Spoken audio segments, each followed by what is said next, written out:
We are live. Yay! I cannot believe that this is episode 15 already. And because it's kind of hard for me to remember unless I look back at my list, I've now started to add the number to I don't think I had done it on yours when I sent it to you, but I will be adding the number of the episode to the little thumbnail so that we can all keep track of that. 15 is I an awesome cannot. number. Well, yeah. And I, why did I do that? I just wanted to make sure it's actually going to YouTube. Um, yeah. And, I'm always open to suggestions because of course I don't know everybody. Oh, it's Susie. Susie should get the prize for being first every time. Hi, And the Susie. only time and the only time she was missing, I think, was when she was visiting her granddaughter. But yeah, if you ever have, a suggestion and think, okay, based on what I know of Hazel and based on what I know of the people in the chat, so and so would probably be a good fit. You could certainly drop me a line and tell me that. What I've discovered is that some people are a lot easier to talk to than others. Oh, and Teresa's here as well. And Yay! Kath. Who is Kath? Is that somebody you know? Sachs? Catherine Sachs, or Kathy Sachs. I do. Yes. I know she's commented on my videos. Oh, wonderful. And we've got Junk Journal Joanne here as well. So welcome to, the regulars, the people I know, and any new people who are joining us today. I think that we'll probably get right into this because I wouldn't say I'm anal about punctuality, but pretty close. And I always think it's disrespectful to be late. So anyway, Kath says she's a newbie to this group. Well, welcome. And I finally updated the playlist on my channel so that now you kind of just have to go to one place and you'll find them. They might not be in chronological order, but they're all there and they're definitely all worth watching. Maybe just a bit of background. I remember the first time I saw Barbara from 49 Dragonflies do one of these kinds of things with Louisa Heinzel. Yep. And I thought, oh my goodness, is that not the best thing ever? Because they were having a conversation. There was live interaction, and it answers, like, I think maybe I'm partly voyeur and I want to know inside people's spaces and inside their heads. And then I think she did another one with what is that woman's name? Another woman from, I think, England. Oh, I can't think of her name. And then there was also the one that always uses used stuff, like all her stuff is always, I don't want to say junk, but it's always like thrift, like antique vintagey type stuff. Well, not necessarily. Well, and it doesn't matter what her name is. And then there was this brief little point where, again, I've forgotten her channel, but a woman from Australia started interviewing some people, like the House of Mahalo woman, whatever her name is, and I really enjoyed those. And I thought, well, hey, why can't we do that too? So absolutely. Oh, Teresa is saying that you were the first person to reach out to her to send Happy Mail for her dad's train journal. Yeah. I was so excited to send those things to her. And she had a beautiful, beautiful story. Yeah. She was talking about her dad and the unions at the railroad unions. And yeah. and how she's practically um, a shop steward or something. She manages their Facebook group or something. Yeah, she's a big spokesperson for them. That's pretty awesome. Yeah, we can picture her as Rosie the Riveter. So maybe let's begin at the beginning. When did you, were you always a crafty person? When did you, and if whether you were or you weren't, when did you make the leap to junk journals, bookmaking, and so on? So I wasn't necessarily crafty. I kind of played around with drawing a lot as a child, and as a young adult. A little bit of painting, not serious, just kind of dabbling. But I always loved books. I've been an avid reader since I learned to read. My Yeah, grandmother really fostered a love for books in me, and they were always old books. She had two big bookshelves in her living room, one behind her big overstuffed chair with all kinds of like novels, like V.C. Andrews and all different oh yeah, novels. And then on the other side, she had some encyclopedias and then some children's books, the like really old childcraft type books. And she would yeah, always read to us growing up. So I developed a love for books, but especially old books. yeah. Um, and then I think it was maybe 2021, 2020, kind of like a lot of people. Um, I was on YouTube and I was watching, and I wish I've tried several times to remember who it was. It could have been Pam at the Paper Outpost, possibly. Somebody showed how to do a 3-hole pamphlet stitch. That was the light bulb that went off in my head because it was super simple. It wasn't very complicated. It was like a small one signature journal. And I was like, Yeah. you just put the paper together and you sew it like that, and it's a book. And it blew my mind. I was like, I can do that. I totally can do that. So I Well, just and started I, yeah, experimenting. and I think, well, a couple of things. I think Pam was the, what do they, sort of the gateway drug to Yes. junk journals for many people, because of course, with her huge number of subscribers and frequency of videos, she always came up so like kind of first in the search engines. And I think she's just kind of a funny person anyway. I Cute. liked her. Oh, hi, Susan.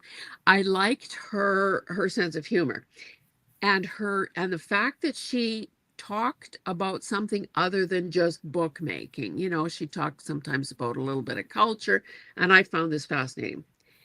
Um, but but the other point that flickers through my head as you were talking is that I think those of us that love books and have loved books, as you say, since the day we could read, um, it is like the key to the kingdom or something when you know how to put something together yourself. Yeah. And of course, now we all know that there's, you know, much more that you can do with it in terms of multiple signatures, different styles of color, covers, and all of that, but and accordion books and so on. So did you follow soon after with your channel, or how much later did that come? It was over a year later when I Okay. started my channel. I started my channel November 7th, 2022. So it could have been close to 2 years that I'd been experimenting. And now I wasn't like in my craft room every day, but when I had a chance, I would come down and it's funny. It's one of those things that like I remember this room that we had down in the basement. It's like a split level. So it was just one of those rooms. I had just Yeah. cleaned it out like 3 months earlier of a bunch of stuff, junk. Basically, I was going through cleaning up a bunch of stuff. I'd taken it to the dump. And then, like I said, like 3 months later, discovered junk journals and discovered like what they were made of. And I'm sitting there going, I had a whole room full of stuff. Uh, So, um, so when you said a load of junk to the dump, that was your pre-bookmaking thinking or definition of junk. And yes, now you're forced to admit that it was all precious stuff. it was. It was all precious stuff. Well, and we're all in the same boat, you know?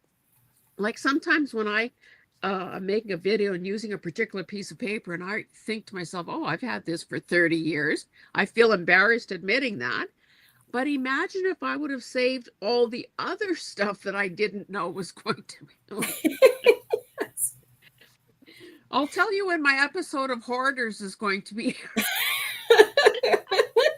Mine will be the week after. My goodness. I promise not to lash out at anybody, at the helpers, the psychologists,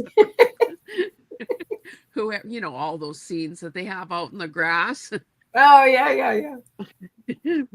um, so were you, okay, you said you didn't do much in the crafty stuff other than, basically in the art world. So you weren't, your grandmother didn't teach you how to stitch or run a Not sewing really. machine or anything like that.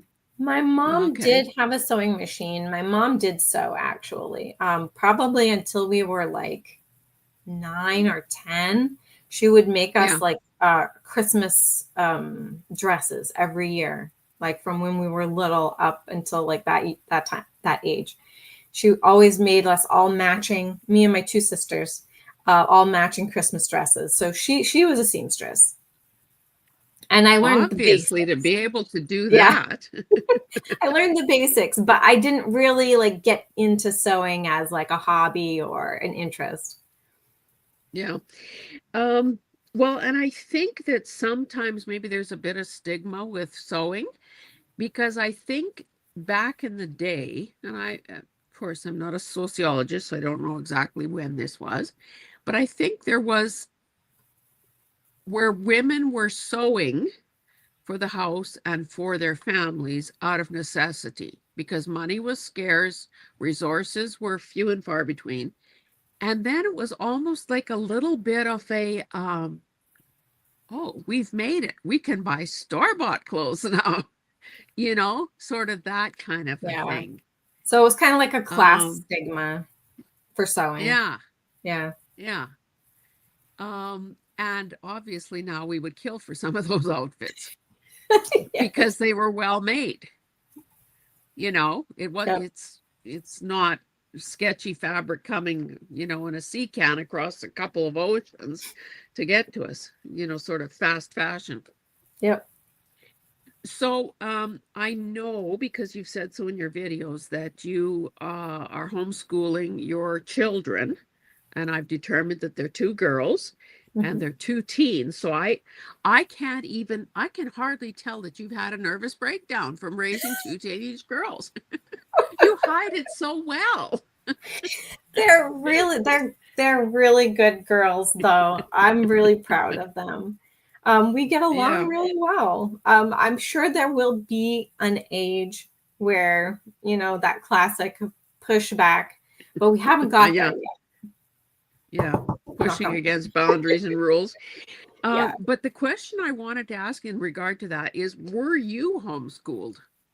So partially, yes. I went to public school all the way up to sixth grade.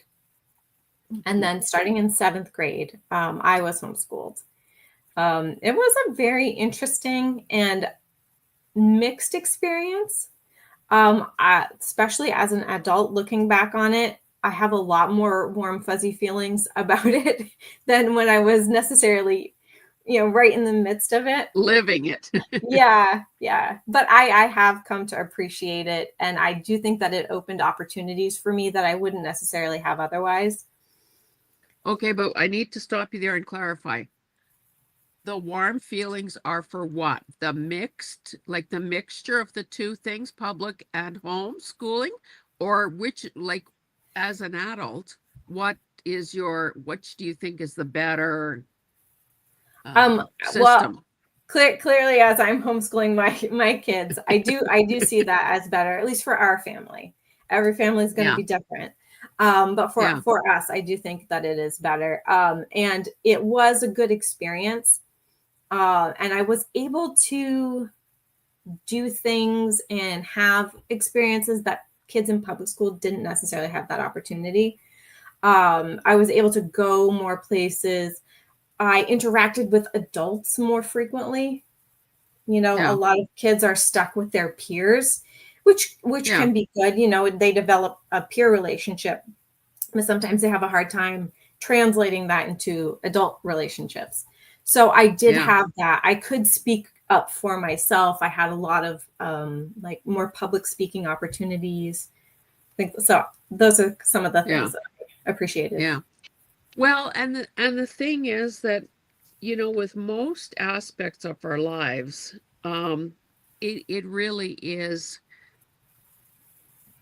it's almost a moot point because we can't have it both ways. In the sense that marrying early versus, traveling the world, buying a house, and then falling in love and getting married. You can't do both things. It's one or the Right. other. Same thing with the homeschooling versus public school thing. Um, we just, I guess, have to not commit.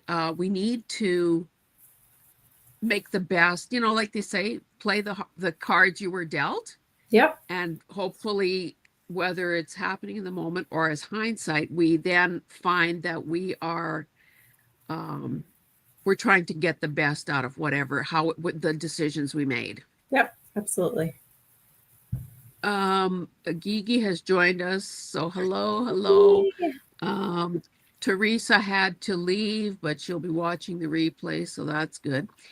Um,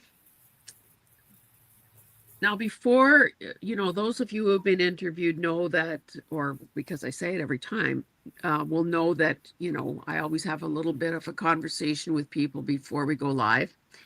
And we are so sad to announce that Sarah cannot award credits to her daughters for thrifting. That would Which be is, amazing. it's a blindsided policy that the Yeah. education system hasn't, they're not clued into it yet, but Yeah. They haven't recognized that the benefits of it. yeah, dear. Um, I didn't go back over my list of guests so far, but I think I said this is number 15. I think that I could be wrong, but I think that you're probably the youngest person I've interviewed. Very Because possibly. 40, yeah, because 40 next month. what? 40 next month. Oh, okay. Well, maybe we should write down. Okay, so September what? 25th. September 25th, the big 40. Well, I must say, you're looking very, I guess people have probably told you that you look young for your age. My grandmother did. My mother did. It's in there somewhere. Thank you. It's genetic material. Well, that's awesome. And, but I think, and not that you're a grown woman, obviously, with a lot of life experience already. But I also know from our emails that you were getting up at an atrocious hour for a part-time job that you're just about to leave. How in the world does someone who is still, has kids at home and is raising them, not only raising them and making them school lunches and sending them out the door, but somebody who's teaching them, working part-time, has a YouTube channel. How, like with those balls, how are you doing it? Uh, One gets dropped every once in a while. That's how I do it. So I would love to be able to consistently upload for the channel. But like you said, because of my other responsibilities and things like that, it doesn't happen. Yeah, so I'll answer some of this a little bit later in another question too. But Okay. suffice it to say, coffee and getting to bed early. Yeah. Those are the two things that Yeah. are keeping me going, and lots of prayer. So when a person sees a Sierra saying good night, and I know in different various chats, I know I've seen you saying, okay, good night, gotta feed the family, or good night, going to bed, or whatever. And of course, time zone differences and all that. And I'm thinking, oh yeah, I guess she goes to bed, what, about 6:30 or something. But but you will, of course, have um, more body friendly work hours coming soon. So that's good. Yes. Yes, I'm so excited. I've had the opportunity to change my job. I'll probably go back to this in the summertime when school's out, but I'll be Oh getting yeah. a school lunch lady position, which it's gonna be so much better. It's gonna be so much better, guys. And more money. Um, Yes. So I guess the other thing, and I'm sure you're a smart cookie, so you probably know this, that shift workers and people who have erratic sleeping hours like that there are health consequences. So I'm glad, just from that perspective, that you're going to have something closer to your circadian rhythm, you Yes. know, And I and won't be not, lifting such heavy things. yeah. So that's good too, because you're going to be pretty old soon. I don't Um, know. um, Now I confirmed with you that you had moved into the new house, well, not quite a year and a half ago. And I remember from some of the walkthrough videos that you had done that it was kind of like a peaked roof, kind of an attic space, and so on. So I was kind of surprised to see, what I can see behind you there. So do you want to just tell people kind of what your current situation is for your workspace and what your plans are for the next year or two? Yeah, absolutely. So this is the guest bedroom upstairs. And right now, this is my craft space. It has my desk and it has the majority of the items that I use every day, so to speak. Then down the hall is a large unfinished bonus room above the garage. That is the it's got a gable and it's peaked and Yeah. it's just full, it's just full of stuff, guys. That has like my big wallpaper books, a lot of my antique books, anything that you've seen me thrifting probably in the last 6 months is probably in there. Um, Besides other like house related storage. But Mhm. the plan is Oh yeah. within the next year and a half to 2 years is to take our unfinished basement and make that my permanent craft room. So it would combine both my storage and my crafting area. But it's going to take a lot of work to finish it. Yeah. Do the teenage daughters know that they will never have a hangout space because of your Well, or is there hopefully someplace else for them to do that?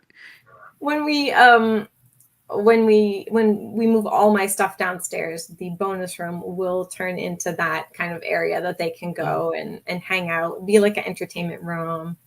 yeah. Yeah. And I don't know. I mean, obviously I live on a farm, so typically, the cycle of life is that as kids finish school, they leave home.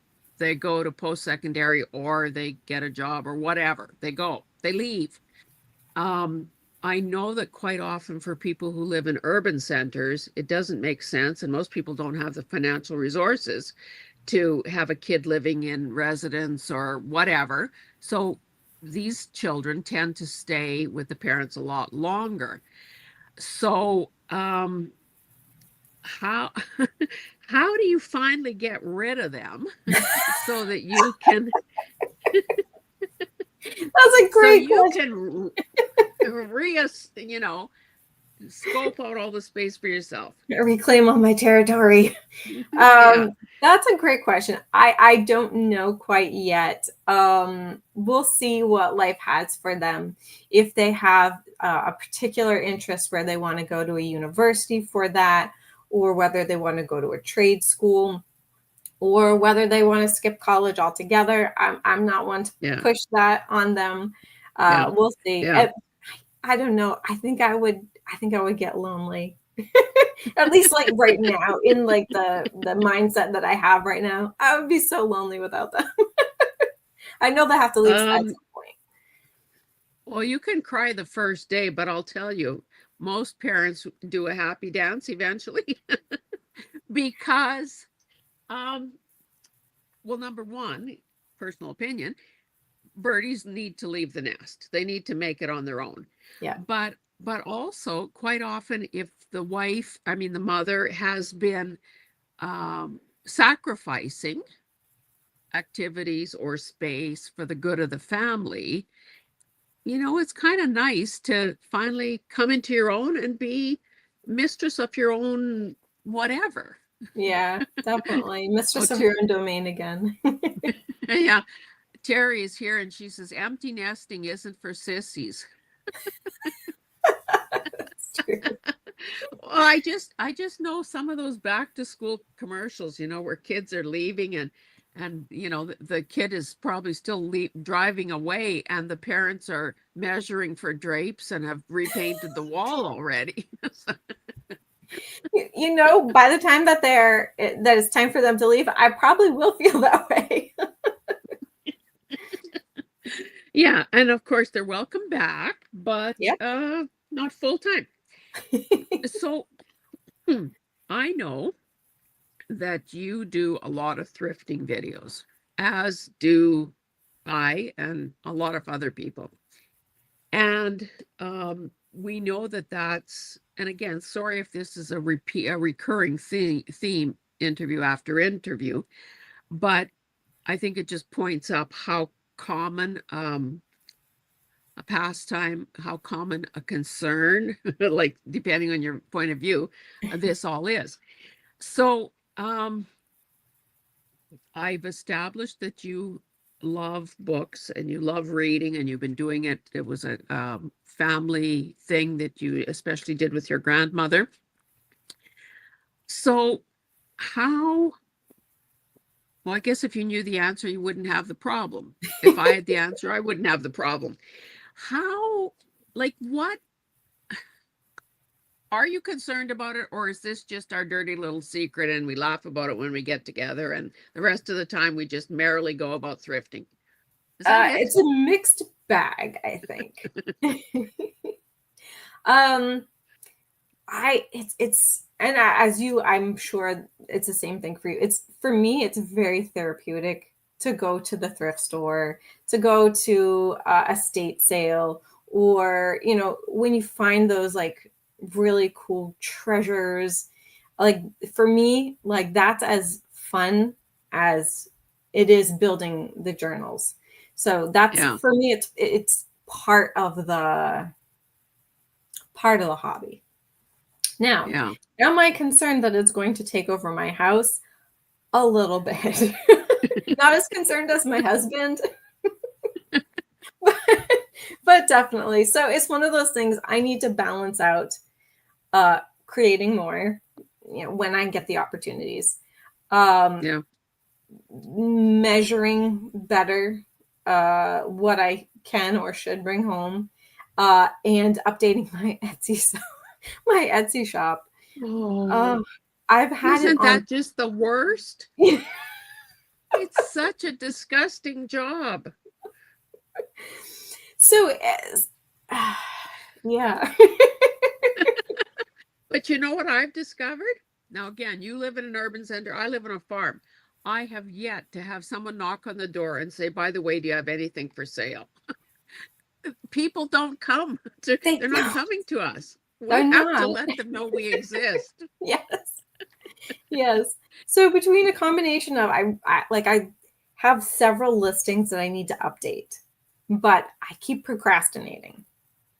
I've got to update the pictures of the items. Like I have my fabric bundles they had been flying off the shelves, if you want to say. The Uh, virtual shelves. the virtual shelves. But the stock that I had originally is not the same stock as I have now. Yeah. So a couple times I've had people either ask for specific things that were in the pictures, even though I have it in my listing Uh, that, this is like a revolving stock of fabrics. yeah. And another person who I did send out some fabrics to them, and they were like, that's not what I was expecting. So I Yeah. really have to go and update the pictures, clean out like some old listings that they're just never going to sell, and then Yeah. put in some new stuff. But I know it's like a 3 or 4 day project. And so I'm procrastinating. Well, because it's kind of thankless work. It's like housework in the sense that it doesn't really improve the quality of your life, but yet it takes up all this time and effort. But I am totally with you. And I'll share because, of course, we've talked about Pam from the Paper Outpost. And I haven't looked at her channel probably for a year, so I have no idea what she's doing. However, there was a time when every Friday she would sort of have, I don't know what she called it, but people could, oh, I know, she was going to answer questions that people had written into her prior to. And Okay. then she was giving away a little thing of, some junk. And I actually won one time. Anyway, one of the things that the question that I put to her, because when you think about it, she's a pretty busy girl. She does 3 or 4 videos a week. Yep. She probably still has her podcast. She has an Etsy shop. She has, imprinted like merch and so on. Mm-hmm. Um, and what else? And she has those digitals and a newsletter, monthly newsletter. So Yeah, that's a she lot of does. balls in the air. So what I asked in my question was, how do you do all of this? And don't give me some, I didn't say that, but I mean, and be specific. Don't give me some fluffy little answer. I truly wanted to know. Yeah. So she said that she takes the month and she dedicates a month, or no, not a month, a week out of every month to just work on digitals. Hmm. So she must pre-tape her videos and so on. Because um and I thought, well, that's genius because then the focus stays on the task at hand instead of us flitting from one little thing to another and maybe kind of doing the easiest thing and letting the Etsy listings, you know, get months old. Yep. So I don't know, maybe you and I have to talk after this or something and come up with like a challenge or something where we have to be accountable to each other. Like, how many listings did you delist? How many new ones did you add? Because let's face it, that dead stock is costing money. Yeah. The Especially if it listing auto fee. renews. Yeah, It's just yeah. sitting there. Yeah, absolutely. So anyway, think about that, and maybe it's something we can do to keep each other accountable, because that's exactly the same boat I'm in.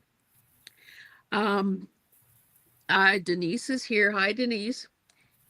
Um, so yeah, that's a pain in the derriere, Yes. but yet it is very much it's part of the business arm of the operation, you know. Yeah. I'm bad at And I marketing. I'm good at making and yeah, I'm good at collecting, but bad at marketing. well, and I think again, I always from living in a younger country and further west.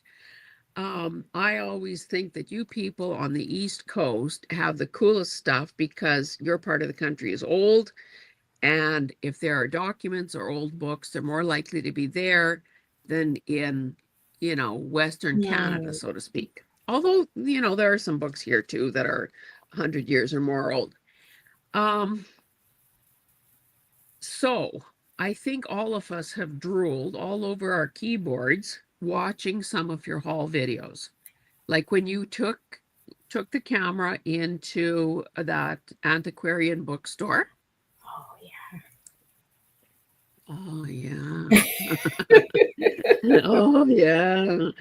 I Or wish when you that was talk about, all over the country. I wish that they had those everywhere. well,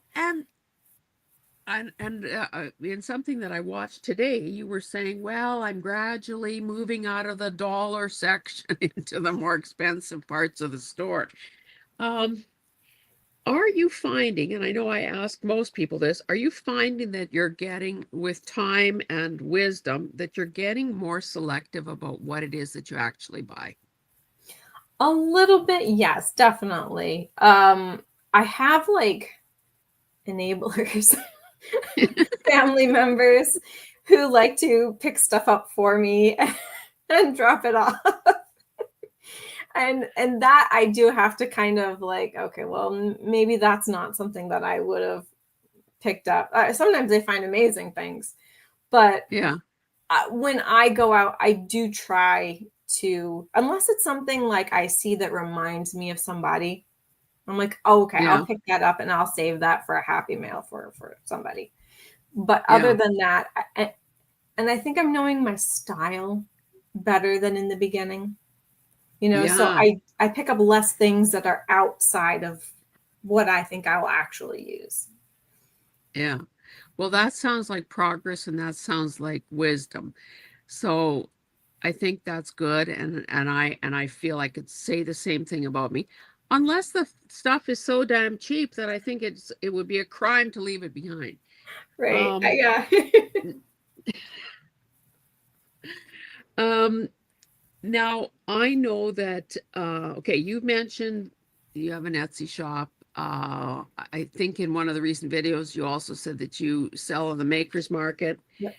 And I know that I don't know that maybe you were the first person that I became aware of who also was doing something called drop sales. Do you want to just maybe talk about, well, your definition of that and whether or not that's been a good way for you to get rid of surplus items? Yeah. So when I do a drop sale, what I usually do is I will curate maybe like 20, between 20 and 30 listings or lots. That's a lot. I think I need to dial it back because a lot of people aren't even getting to the end of all those listings. But that's what I've been doing. So I'll go ahead and I'll make a list and I'll list out all my listings, what they are, how much uh, that I'm charging for each of them. And then I will do a pre recorded video and I will show all of the items and I'll usually have them labeled with a lot number.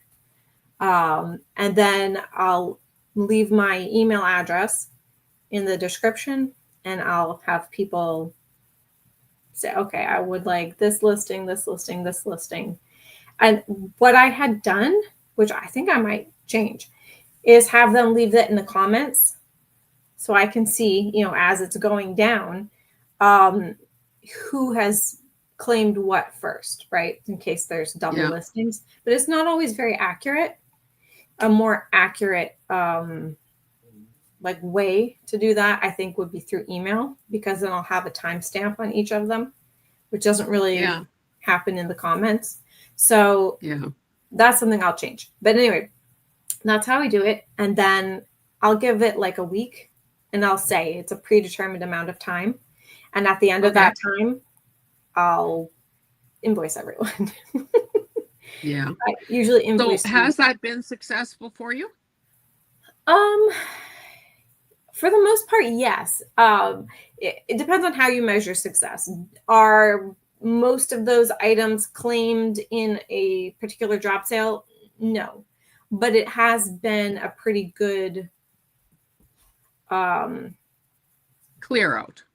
yeah, yeah, pretty good clear out.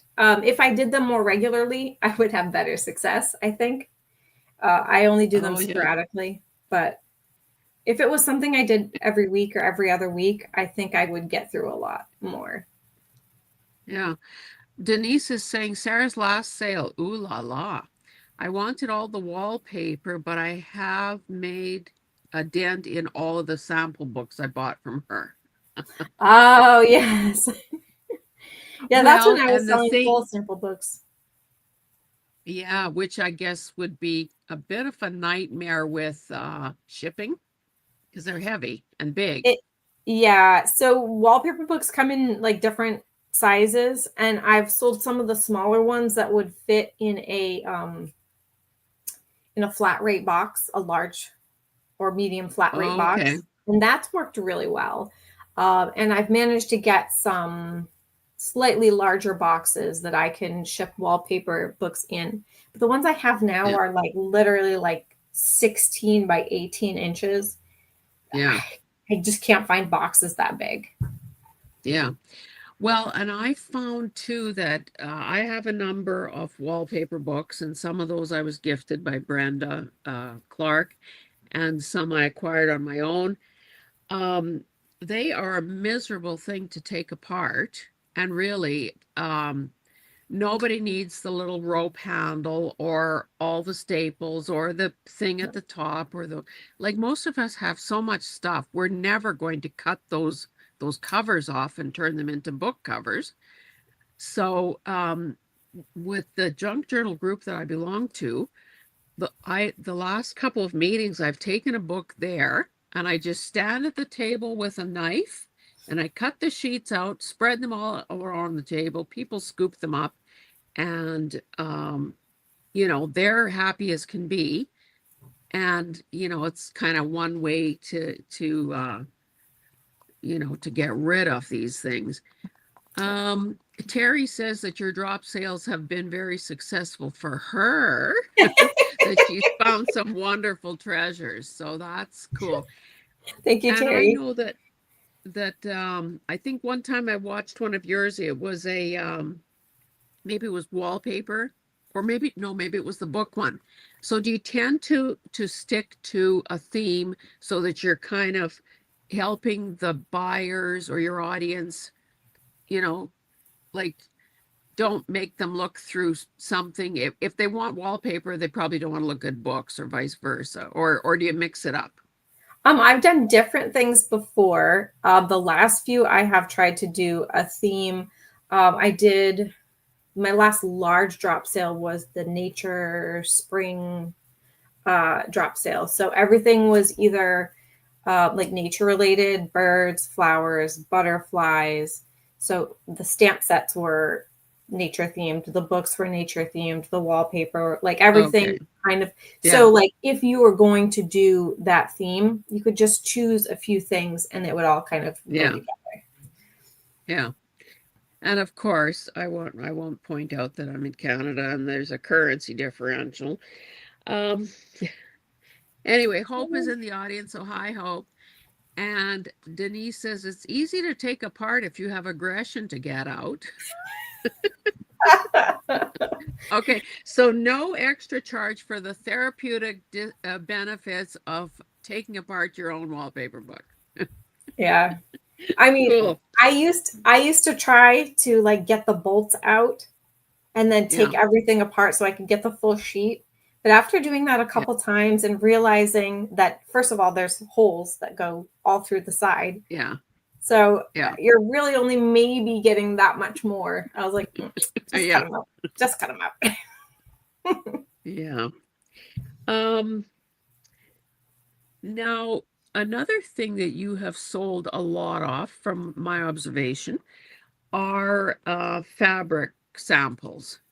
So, did I hear at some point, or am I starting a vicious rumor that you have a connection who is an interior decorator or something? Is that why you keep getting wallpaper books and fabric sample books? Yes, I have two shops that I have relationships with that are, one is Okay. a interior design store and the other one, well, I guess they both are technically, but one of them Yeah. is specifically does upholstery. Oh, yeah. So they sell, it's a very, very, very large shop. They do custom curtains, they do upholstery. Yeah. So maybe like 2 to 3 times a year, they'll give me a call and say either, hey, we've had a bunch of sample books slash wallpaper that got discontinued, or they'll Yeah, even save remnants from their upholstery projects. So sometimes I'll yeah. get remnants. So I think it was before we went live, you were also talking about somebody at the transfer station that put stuff aside from you. So can we just assume that maybe you've got charm to spare, and that's why you were able to get these people to help you, like to save stuff for you and throw stuff your way? I mean, I I don't don't know. Am I so little of charming? me. A little of you. People are nice. I don't know what to say. Yeah. Um, that is okay. And But also I just another thing I want want to to, say, oh, sorry. one more thing. I'm not afraid to ask. Yeah, Asking will go a long way. If you call yeah, around and are persistent and ask a lot of people, eventually someone will say yes. yes. Well, and that's a good point. And I remember that I once did that with a fabric store, Mhm. asking for a pattern book, Simplicity or McCall's or whatever it was. And they had a discontinued one and they gave it to me. They had a little consultation, a couple people talked to each other and said, oh, should we? Anyway, the last time, and of course, this was probably 3 or 4 years ago, the last time I looked in there, they're now selling that same sort of thing for $12. Wow. So, sometimes if you get the impulse, just act on it because policies change. And just because it worked in the past doesn't mean it will work in the future.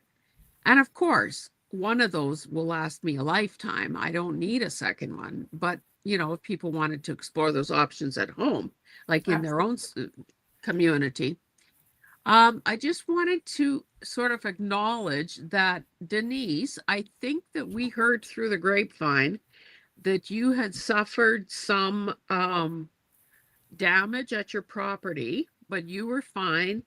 Uh, was it a tornado? Is that correct? And certainly we all feel for any fear, disruption, or damage that did occur. So I just want to say that our hearts go out to you. Somebody asked if how she's doing, and she says doing better. Thank you. So that's a good piece of that's good news. Um, I like the fact that, well, I guess maybe we all aspire to do it, and sometimes we do better jobs than others, and that is using what we have. So I noticed that your videos, like I was watching the one where you were adding trim to your signatures. It was sort of a mass make. Yeah. And because I wasn't watching videos necessarily in order, I was going more by what interested me the most. I did answer my own question by watching another video that you were in fact using Reader's Digest books, and you were so you had a very deliberate formula for what you were putting where. Kind of a Mhm. fancy wider lace at the beginning, and then a flatter one, and then a partial one, and a tab, and so on. Is that how you prefer to work, or is that your MO when you're doing more than one project at a time and you want there to be consistency from one to the other? Yeah, that's my brain trying to make sure that I don't load one journal with a bunch of lace and then only do like halfway on the next one. Like for me to like process and make sure that it's fairly evenly distributed, I made this like little formula just to. Now, I don't always do that, but like you said, like when Yeah. I'm doing more than one project, I want to make sure I do. Yeah. I mean, they don't have to be And exactly the same, but I kind of want them roughly yeah, the same. consistent. Yeah. Yeah. And because you have so much wallpaper, you also used a piece of wallpaper for each of your signature covers, which is, again, a brilliant way to get those things out of the other room and Yeah. into a project. And because books tend to be bound with coordination, mix and match qualities in mind, it makes sense to do that as well. Okay, let's just check in on Denise. Okay, we're okay. 140-mile winds, tons of tree damage, which breaks her heart. In perspective, we thank God that their house was spared. So yes, thank you for giving us that reassurance. And yeah, I think most of us tend to love trees and feel bad when, you know, they could be decades old, and plus all the actual physical work that cleanup will take. Oh, yeah. So thank goodness. And she's saying that we're all so kind, sweet, and lovely. Yeah, that's actually what we answer to. Kind, sweet, and lovely. Oh dear. Okay, so I had made a few notes. I thought it was funny in one of the videos where you were, I'm pretty sure it was a book haul video, and you were saying, what I don't remember what the particular thing was, but you said, "Oh, that was before my time." And I'm thinking, yeah, our youngster here wants to really reinforce just how young she is. I've never seen anything like this before. Anyway, I thought that was kind of funny. Okay, did those points. Now, one of the things that you sort of alluded to, and I know that you're willing to talk about this, is the whole, because you in my last question I was asking about how you're keeping things sort of evenly distributed and doing this, handling this mass make. So in videos, I've heard you say that you've got ADHD. Yes. And I know that sometimes, like I will, there's no limit to how low I'll stoop to get a laugh. So like I talk about myself and, yeah, I was doing that when, I was there when dinosaurs roamed the earth and all that. So I didn't know if yours was actually sort of not necessarily a medical diagnosis, whether you had kind of put two and two together with symptoms, or if you were just doing some self-deprecating humor. So, because a lot of people say, "Oh, squirrel," that our attention spans are so small these days and so on. So do you just want to, maybe talk about, because you've told me that yes, it is an issue. So do you want to talk about, number one, how you came to that conclusion, and number two, how you mitigate the effect on your in your life, because obviously you have a life outside of what you're doing on YouTube and in your craft room. I guess we're most concerned about, that part of your life. So All right, I'll anyway, talk tell us a what little you bit want about us to know. Okay, I'll talk about a little bit about how I found out how it affects my life and how it affects my crafting. So Sure. I was in my 30s before I realized that that's what it was. I was having a conversation with a friend of mine, and she had been studying and getting into it because her and we had a lot of the same issues, a lot of the same things that came up and struggles that we were dealing with. And so she'd been studying it quite a lot. And she kind of made like an offhand comment about ADHD. And I was just like, yeah. Until I started. Tell me another one. Yeah. Until we got deeper into it and started discussing symptoms, and not just symptoms that we had, but things that were with us since childhood. ADHD is something that you are born with. It's a wiring issue in the brain. Also, it's a chemical imbalance issue. And how do I keep everything in the air? The simple answer is I don't. Some weeks, the laundry has to go through the washer machine 2 or 3 times before it gets to the dryer. Sometimes, dinner comes at, 7:30, 8 o'clock instead of when we normally eat. Like it's always something different. I do try to schedule a lot more. I have to use reminders on my phone. I have to make notes. Um, the when it comes to my craft room, the biggest thing is object permanence issues. So if I don't see it, it's like it doesn't Oh, okay. exist. So I Oh, have, let me see if I can move them or if they're all stuck together. Well, I'll use this as an example. All sorry, right. So, you said object permanence yeah. issues? Yeah. So, like when you're a child, when you're a baby, you also have problems with, you haven't developed your object permanence. That's why a little baby, when you play like peekaboo and you hide behind the blanket and come out again, they're all surprised because Yeah, they disappeared from existence and now they're back. They don't understand the concept of something being yeah, hidden and still being there. yeah. So I have to Cool. have my storage in clear containers or very clearly labeled because I can look at a box that's sitting up on my shelf and with some exceptions, what's in there? What did I put in there? Where did I put the thing that I just had 2 minutes ago and I sat down? Okay, So but sorry, let me interrupt. In fairness, doesn't that happen to most of us, whether we it have does. ADHD or not? No. We have too much So stuff. we do. We have too much stuff. So any one of these things can be a symptom that somebody has and doesn't necessarily have ADHD. But if you put Okay. enough of the symptoms together, Yeah. and they have been a consistent issue, since childhood, that's when you can diagnose it as ADHD. Any single or couple of the symptoms, it does. It happens to all of us at some point. Yeah. Yeah. Yeah. It's like the same. So the analogy I make in my mind is as people get older and misplace their keys, they think, oh my goodness, I've got Alzheimer's.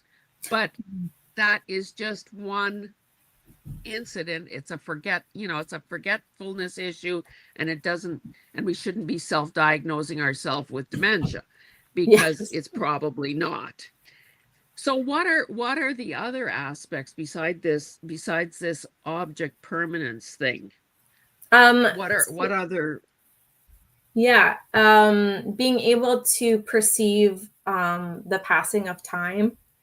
So not just when I get crafting, but when I'm in other situations, um, I can think that 5 or 10 minutes has passed and it's really been closer to an hour. If I get hyper focused, hyperfixation and hyper focus is also a thing that happens for people with ADHD. They will lose the perception of time passing if they're deep in a project, if they're deep researching, even if they're just on their phone doom scrolling.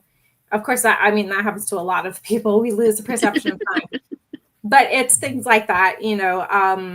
Being able to plan time properly, like estimating how long a project will take. We have a very difficult time estimating time.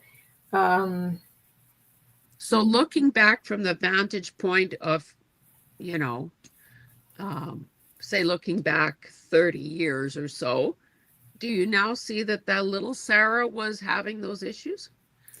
yeah, yeah, as well as not being able to control like some of the things that I said. I had zero filter as a child.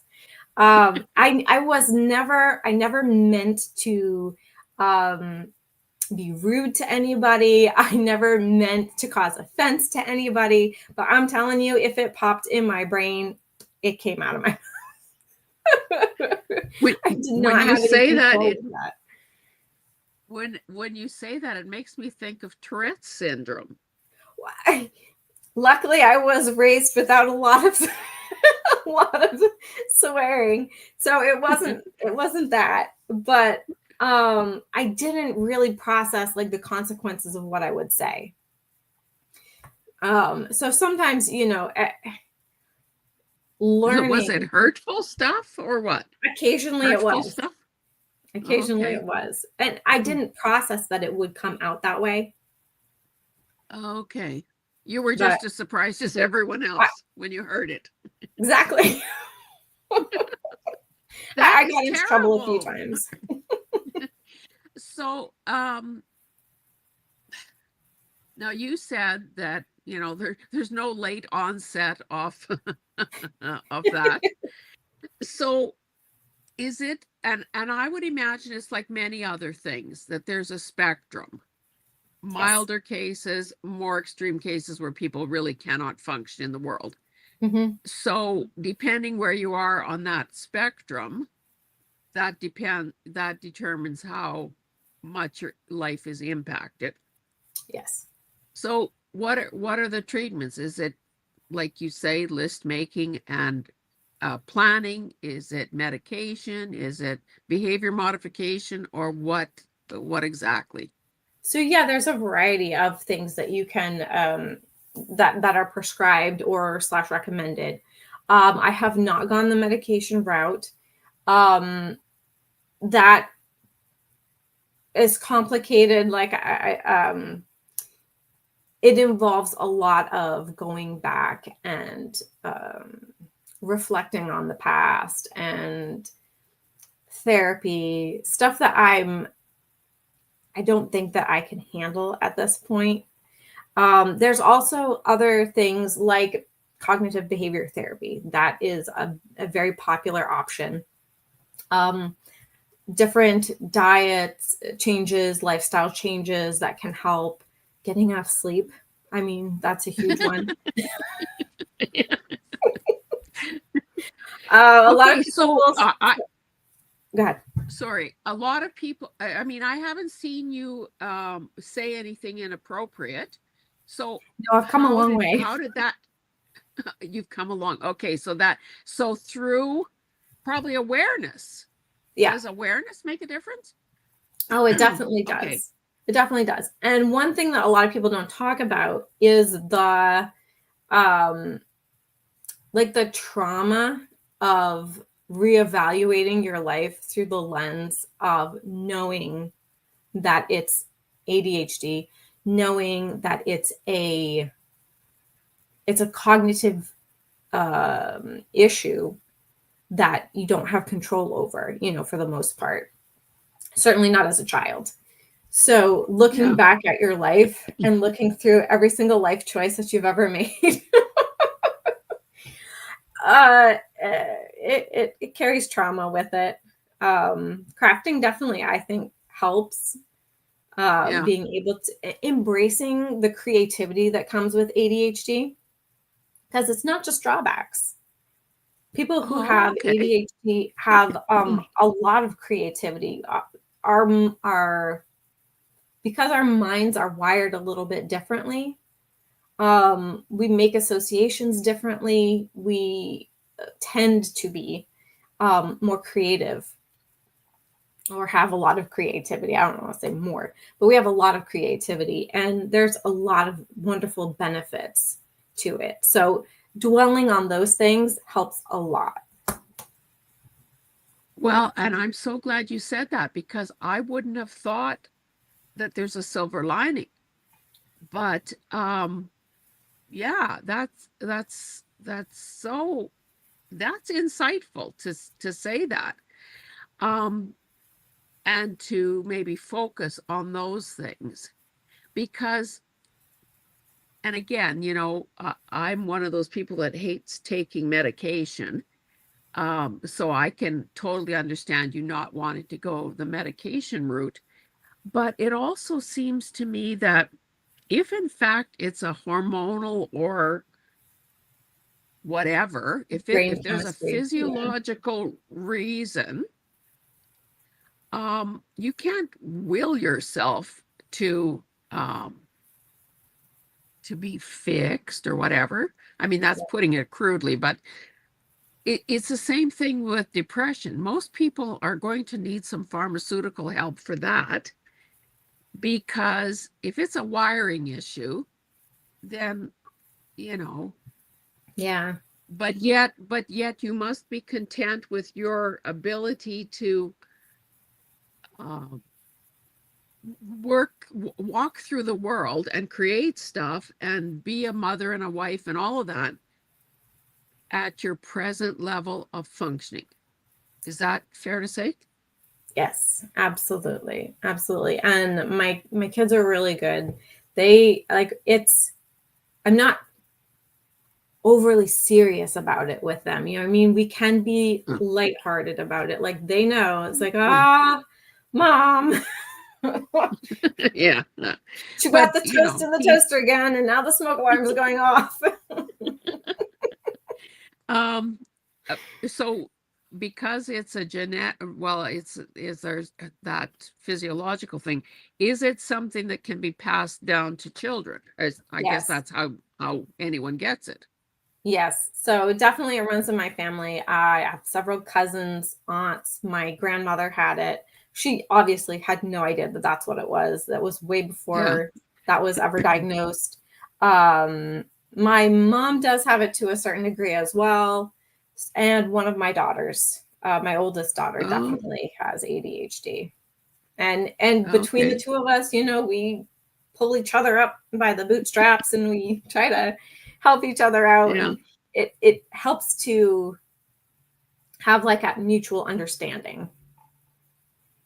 I'm so glad that you're open enough and vulnerable enough to talk about this because honestly, I think that it's probably one of those conditions that doesn't get a lot of respect and there's a certain amount of mockery out there, and the subject of jokes and put downs or whatever. I would have thought if someone would have pressed me to define it, I would have said the inability to focus. But you're saying so many other little aspects of it. So I'm I'm grateful anytime I learn something. So I definitely want to thank you for that part. And I also want to acknowledge Denise because she said that I have suspected that I've had it since childhood when describing to my doctor. All I did when I was describing to my doctor, all I did was keeping her laughing. I match all the criteria from childhood, and focus is my biggest issue. Plus, she says she can't sit still for a full minute. So that probably sounds a little bit different than what you're experiencing because clearly you've been sitting still for longer than a minute. So there are different kinds of ADHD. Like the classic, and I hate to say it this way, but the classic male ADHD, and I only say that because it just skews that way sometimes. There's like a more common symptoms in females and more common symptoms in males. And of course, that's all we heard about, when ADHD was brought up. It's the young boys they can't sit still in class and they're, doing, Yeah. but They that have is, ants in their pants. yeah, that is one set of symptoms. And then the other one is like a internal hyperactivity, which is more of what I have, which is not being able to keep. And I'm doing really well, I think, during this interview, but being able to keep onto one subject. Your mind tends to race. You get distracted easily. You tend to have repetitive thoughts, things like that. But then the external hyperactivity, I'm usually pretty good about that, except for some reason when I'm brushing my teeth, I cannot just stand in front of the mirror and brush my teeth. I just have to like walk around my house. I don't know why. See everyone, I'm brushing.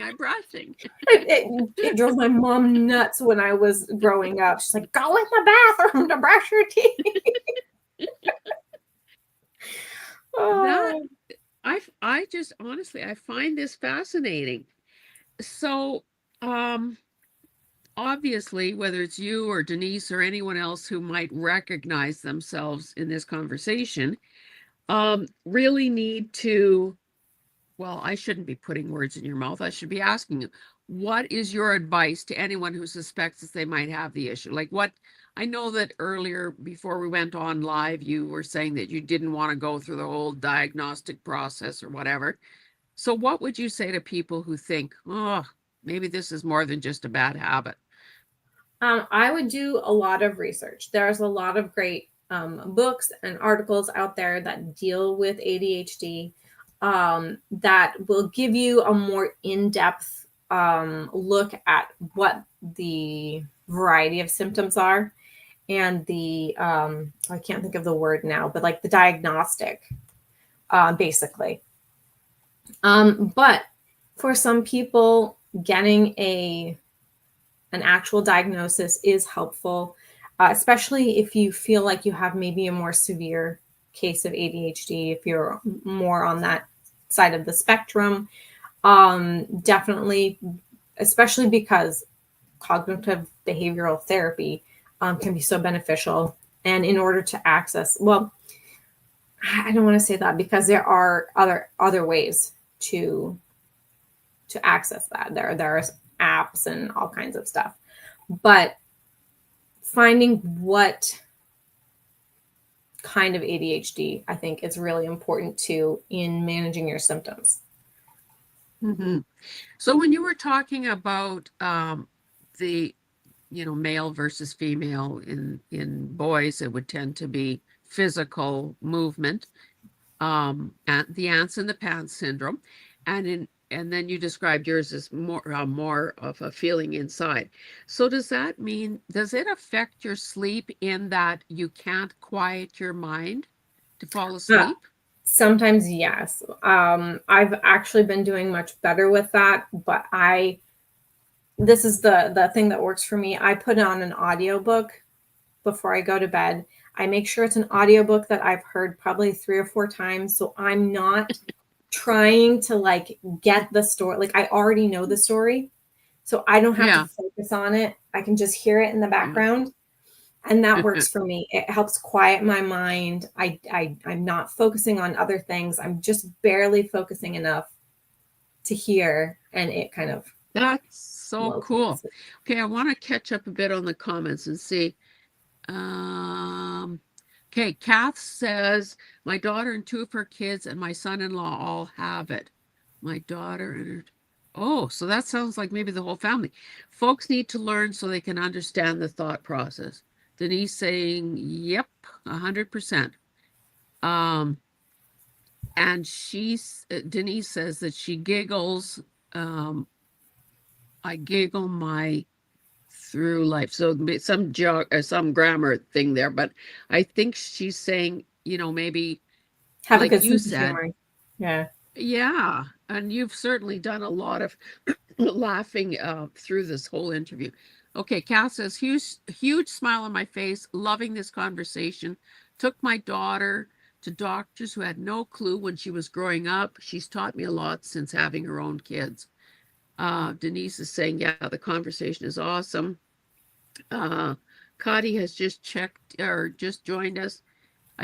Denise says, I sleep very little, but I've taught myself relaxing techniques, and that she uses ocean waves for relaxation. That's good too. So similar effect to what you're doing. It's kind of a quieting thing. Yeah.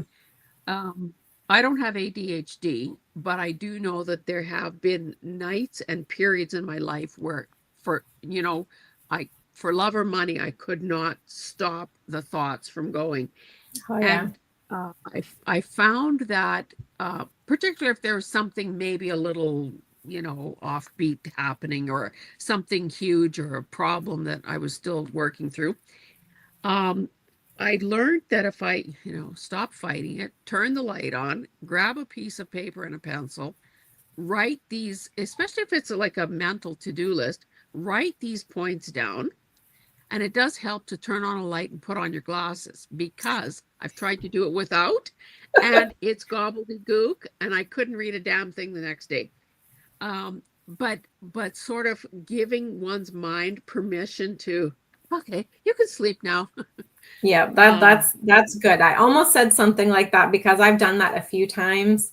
I I'll get like a project idea stuck in my head, and the project idea, if I don't write it down, it just wants to, like, it wants to prompt me to remember it, to remember it, to remember it, and it will run that loop. That's one thing that can happen. But what about, and this is equally as damaging, when you get a genius idea and then forget it. That happens I too. knew I was going to do something brilliant, but I can't remember what it was. That's me Oh every time I dear. walk into the grocery store without the list.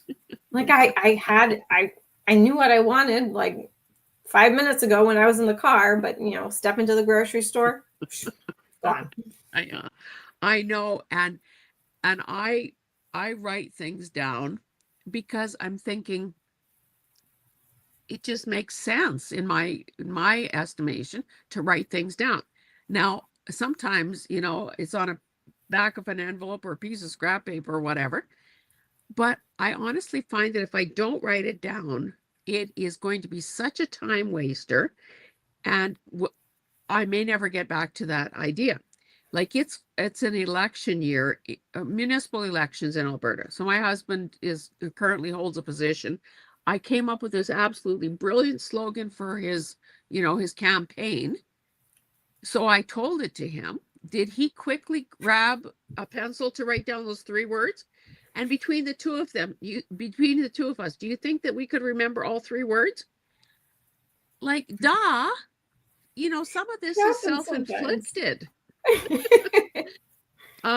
Caroline on the hillside has joined us, and Caroline, obviously, I think you're going to need to, come back and catch the first part of this.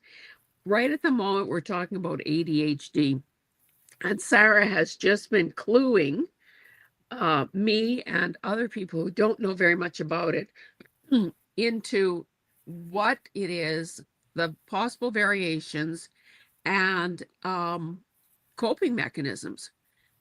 Like it seems to me that before you went into all that detail, and I learned how multifaceted this can be, and probably different combinations in different people, different combinations of factors and severity of factors.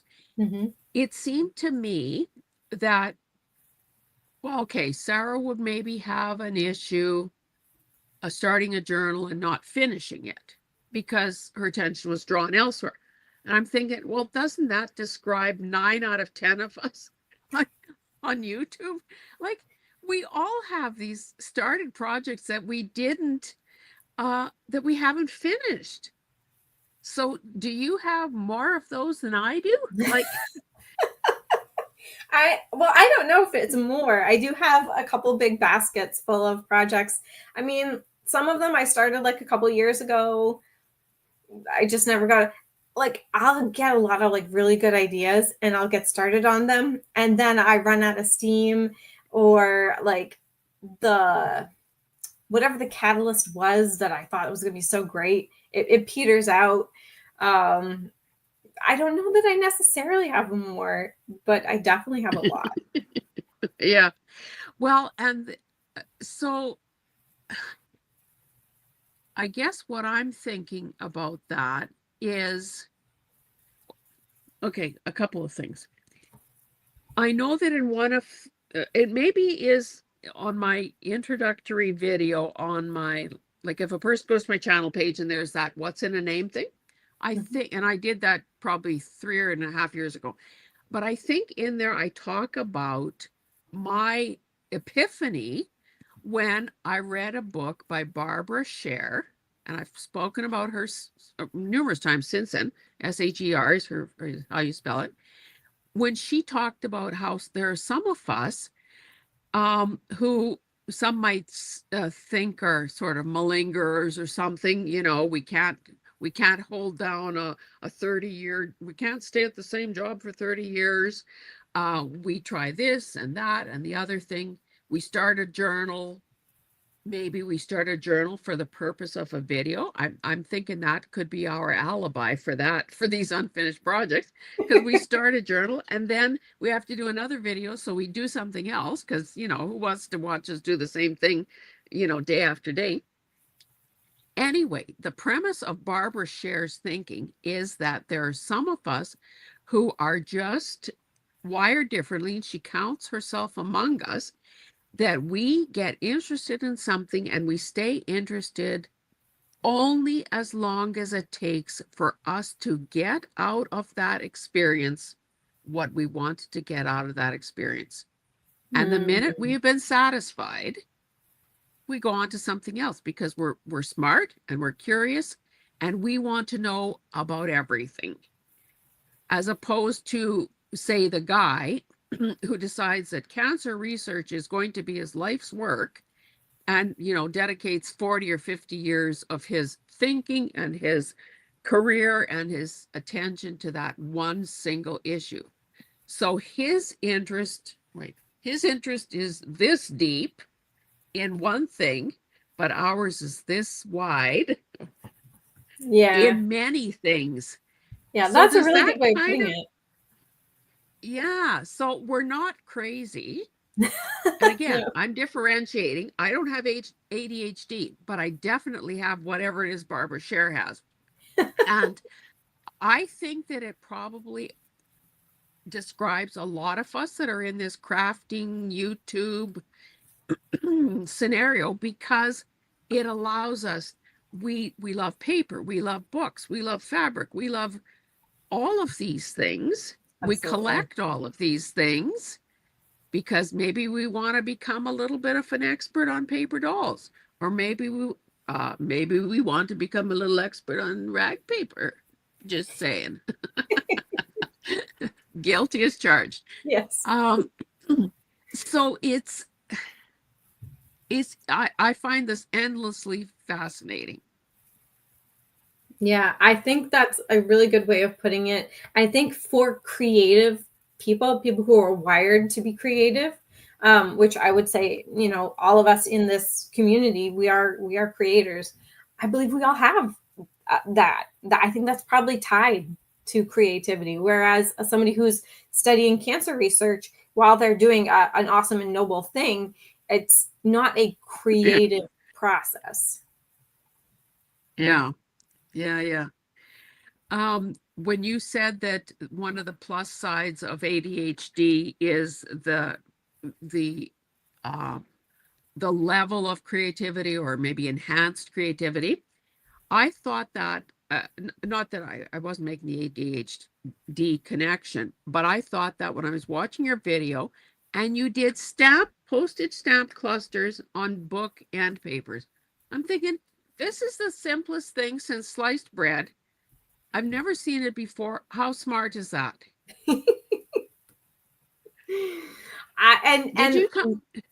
it was what I had on my desk. I knew I wanted to make some stamp clusters, and I had just taken apart a bunch of books. I mean, like I won't pick it, it's too heavy for me to pick up. I have a big plastic basket full of antique books that I've recently taken apart. A lot of them are the rag paper books that I took apart from my bundles. Um, and I'd saved the end papers to the side because I never throw those Yeah. things away. Well, They're of course. usually gorgeously foxed, they're really pretty. So I had a bunch of them, and I'm like, sure, what the heck? Let's just do it. So I put them together. And of course, I tried to keep as much, like, I wanted as much as I possibly could while keeping the shape of the cluster. You know what I mean? So you Yeah. still kind of get that gorgeous caramelized background. Um, and I only went through like 2 or 3 pages, and the rest are going to be another project. But Yeah. But honestly, uh, I was impressed with that, as was I impressed what yeah, the grammar. Um, I was also very impressed with the idea that you had done in March for Masterboard Madness, because of course you were one of the participants and you did something that I thought was so clever, in that you did those sort of replica T cards, or maybe you photocopied authentic ones or something. You yeah, I didn't use the have actual T cards, did you? no, no. Yeah, no. I scanned them and then printed them out. Yeah. I have Okay, a good. handful, and like I know I'll have to use them at some point, but I'm holding onto them real tight. Yeah. But anyway, I thought that was genius. So Okay, let's maybe just regroup here. Terry is saying that she also loved your, oh, and Pam Vanny is here. Hi, Pam. Um, Terry said that she loved your video on stamping labels over book page elements. Sierra is here. Now KL, so apparently that's Karen. Um, so welcome, Karen. Um, oh, so okay, Kath and everyone else who doesn't know Sarah, her handle is there below her name.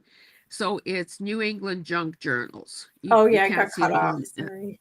yeah, sorry, I should have typed that into the chat, but yeah, New England Junk Journals. Um, so I guess I think this is another episode where it has proven to me that if we um dig a little beyond the surface, ask a few good questions, get someone who is so bubbly and gregarious and answers fully and is vulnerable and shares, that we can learn so much from each other. And yeah, we've talked about some of the big girls with a lot of, like Pam and so on, Barbara, 49 Dragonflies, some of these people with huge numbers. But I would like to just go on the record as saying, I think that sometimes there's more creativity being generated by smaller channels and people who are more accessible to us because it's not just the same old thing over and over again. So if anyone else has seen Stab Cluster someplace else, I want to know about it. I'm thinking that's a new idea.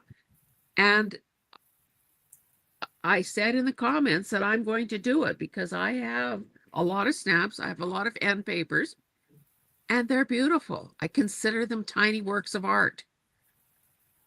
Um, okay, Sarah, the big clock on the wall is showing that we're approaching the 1.5 hour mark. And now that I know that time is kind of immaterial to you, uh, are we going to have to say goodbye very shortly? Because I think we kind of said that. I can try to push it to well, for me it would be 8:45. So Yeah, you're saying you to be can on see the my safe side, another 3:30. 10 minutes or so. Well, My because I hate to make people late. So let's say we'll kind of aim for 10 minutes, and I think my all right, clock is slow. all right. Okay, Denise is shouting, yes, Hazel, awesome interview. You are an awesome interviewer. Well, thank you so much for saying so. And Kath Absolutely. is saying, so nice to meet both of us. So I will say that my channel name is below my name. Sarah's, I thought I saw somebody type it into the chat. If someone could please do that.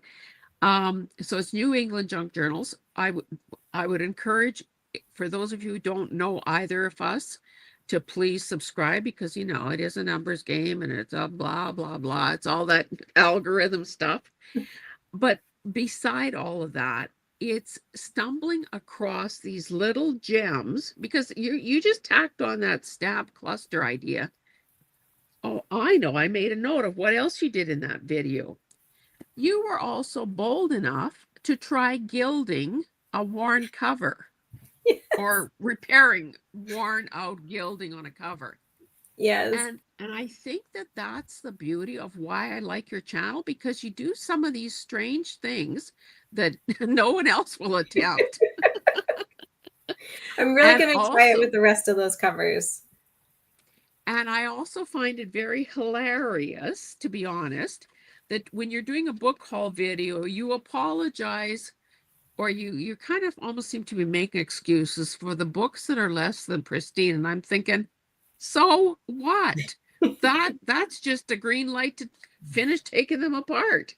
Yeah, that's It's when something is pristine that I feel like, okay, it would be sacrilegious to cut into this thing. But if it's, kind of all grungy and awful, then Hey, why not?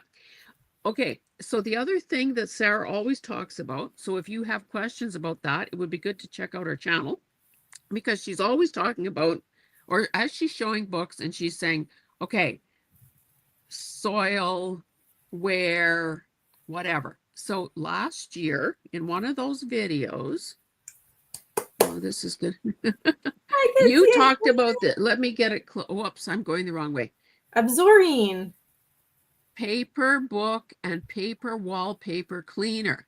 And you had gushed on about it and you did a little demo. And this must have been late fall or something, or late fall when I saw the video. So I put it on my Christmas list and I got a little tub. And you know, it's like so many things online. You think, holy cow, that must be at least half a gallon. Well, no, it's pretty tiny when you see it in a hat in someone's hand. But I have to say, I have not. Okay, so it says absorbs dust, dirt, smoke film. I need to, I need to, I need to put this on my head as a reminder, keep it visual, to use this more often.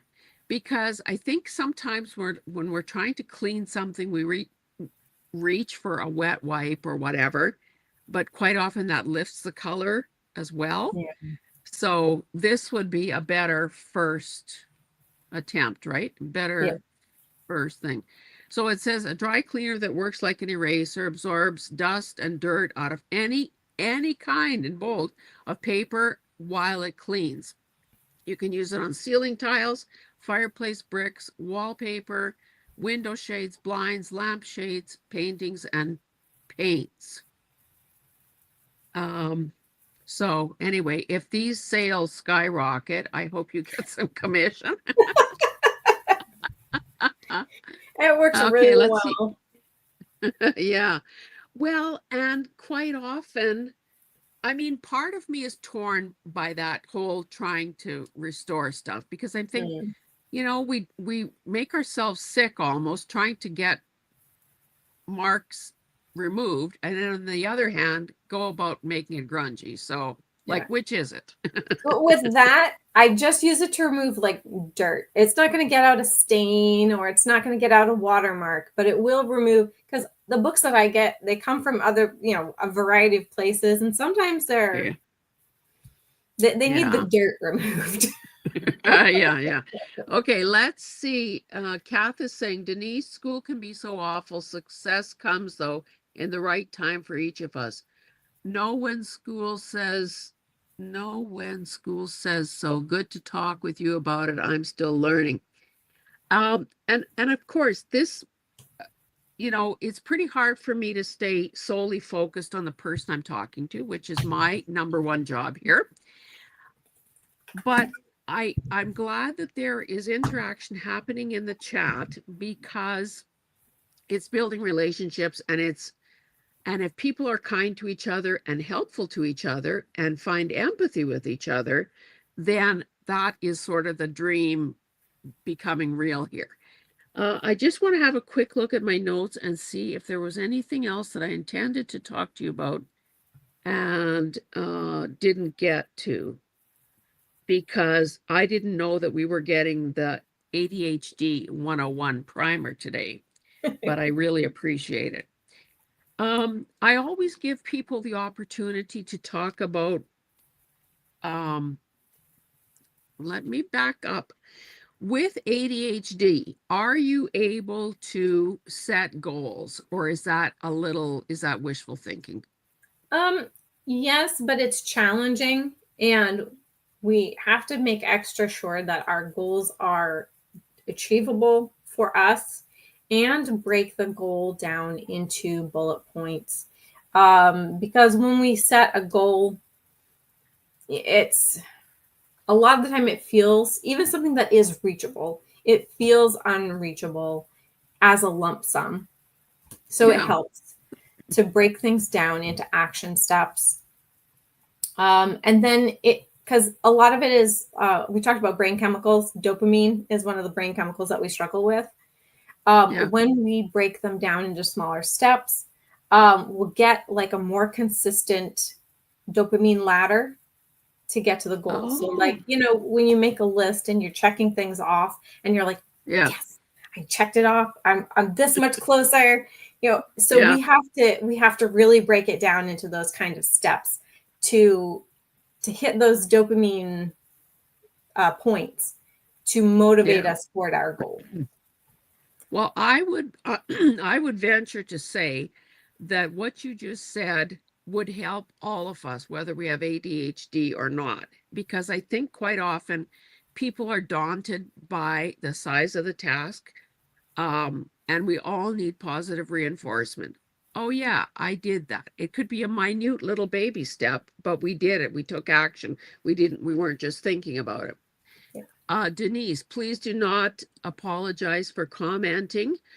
Um, she said that she didn't want to interject so much, but I was so compelled. No, not at all. That is what this is all about. Terry wants me to ask you, when do you think the botanical journals will be finished? That's a loaded question, Terry. I'm still consistently working on them.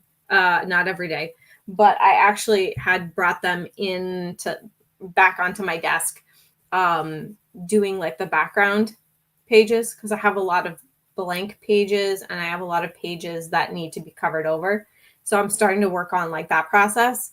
And right now, what I'm thinking is I'll do like four of them, and then like I did with the trims, I think Oh yeah, I'll just show what I did in the last journal. We'll do it together on camera. yeah, But that's that's wishes. That's what I'm wishing for right now. yeah. And I also think, excuse me, that for those of you who are regular commenters on my channel or on Sarah's, excuse me, or anyone else's channel, please know that your comments matter. I find that when people say to me, like, when are we going to see the such and such project again? Because I don't want to disappoint people, because I Totally. feel that someone is attempting to keep me accountable, I'm more likely to get my butt in gear and get that done and move it to the top of the list, as Yeah. opposed to having it languish, somewhere off to the side. Um, okay, so I don't understand what Sierra is saying. Denise, are you hitting the hearts too? I think it has to do Anyway, with she goes on. school. I think they were talking about school for some. Oh, it's always nice to Sierra saying it's always nice to hear more how people manage their ADHD to give me perspective for my son. So I appreciate the conversation too. Okay, that's great. Pam is saying the botanical books are amazing. Everyone. Okay, so yeah, that's just between them, I guess. Anyway, now if Teresa was still here, she would be reminding all of you to give the video or the live a thumbs up, and that would be appreciated. And Sarah, I'm sure that you probably heard me say before that this video will be available probably for you tomorrow to add to your channel, so that it can become part of your offering out there as well. Because I'm sure that try as we might to find a day and time that works for people, it's impossible because of the time zone differences and other commitments. So I know there's a huge number of people who always are catching the replay. So if you're here watching the replay, thank you so much for joining us. Oh, I asked you about goal setting, and then I didn't really carry on the second part of that. So in 2 minutes or less, do you have some goals um, or some upcoming things that you want people to be aware of? Either some challenges you're taking part in, some, maybe subscriber numbers you want to hit, or projects you're just say whatever you want to say about what you hope to, that people would take away. Right. I do hope and plan to get those nature journals done.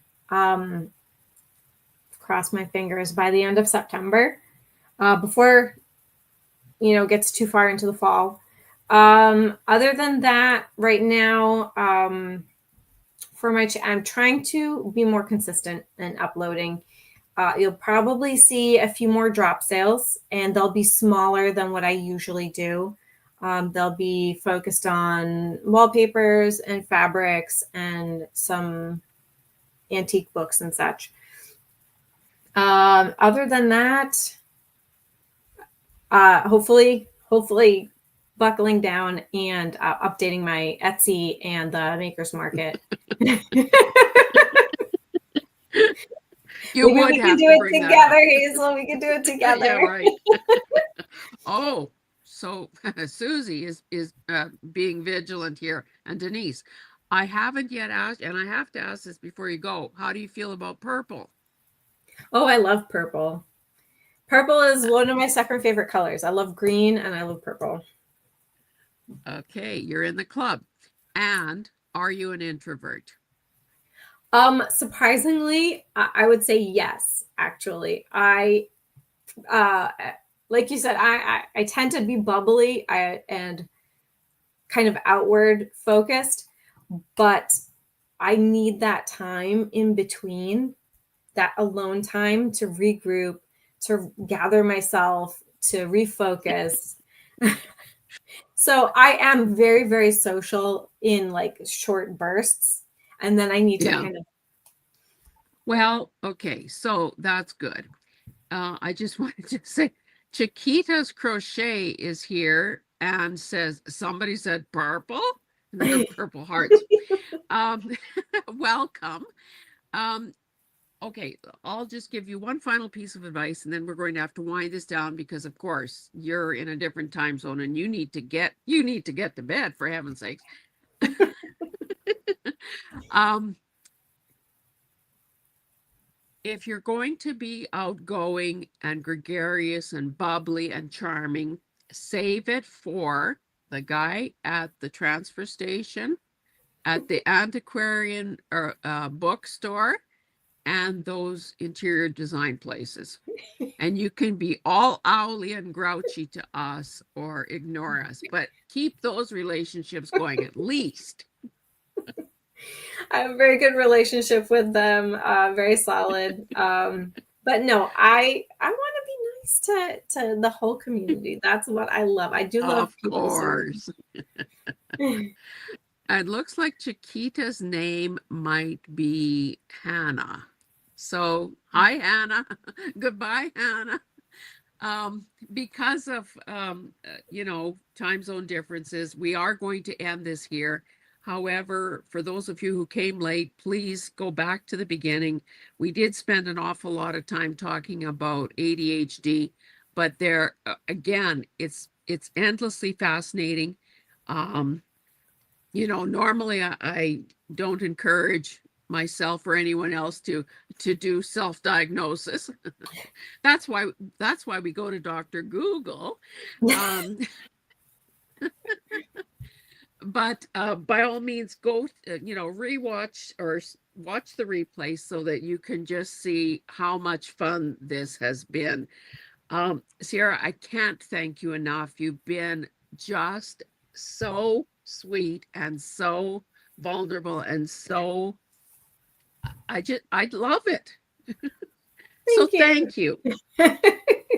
This And has I'm been going to be really watching fun. more. I'm going to be watching more of your videos for when you slip in those brilliant new ideas like stamp clusters. People, check it out. Thank you so much. Okay, see you guys. Next week is Caroline's Craft Tree. So Ooh. please tune in for that. Oh, and Joni is here just in time to say goodbye. Or Hi, maybe she's been Joni. watching and just not commenting. And Kath, so people are just saying goodbye. And okay, awesome interview. Thanks for the awesome interview. Love you, Sarah and Hazel. Hazel, your interviews have been awesome and beautiful to get to know others. Thank you so much. Oh, and Karen is saying nighty night. Will rewatch. ADHD and behavioral health is so important. Be well all. Thank you. And please get a good night's sleep. And I'm so glad that you're getting a more normal hour job. Me too. And we'll expect to see more of you. Okay, Yes. bye-bye. Bye.